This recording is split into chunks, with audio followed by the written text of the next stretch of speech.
Во врска со вчерашниот прес на кандидатот за градоначалник на Кавадарци од редовите на СДСМ, сакаме да им кажеме на намачените лозари и на овоштарите, како и на сите други земјоделски производители, дека уште еднаш ги манипулираат и залажуваат.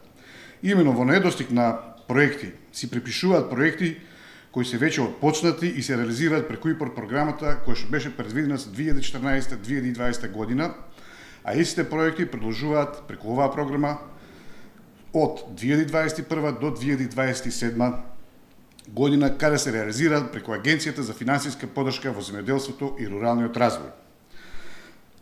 Исто така, во врска со неговата најава за изградба на регионален откупен центар за грозје, тоа го оценуваме како предизборен маркетиншки трик со кој сака да ги доведе во заблуда лозарите. Меѓутоа, кандидатот за градоначалник покажува и елементарно непознавање на лозарството, бидејќи винското грозје во берба не трпи складирање и транспорт повеќе од 24 часа од неговото набирање.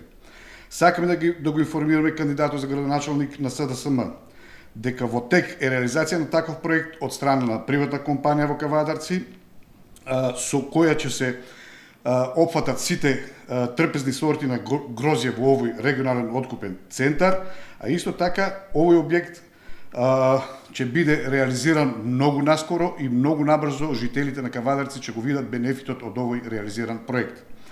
Земјоделците добро знаат кој работи во нивниот интерес, а кој ги манипулира 30 години.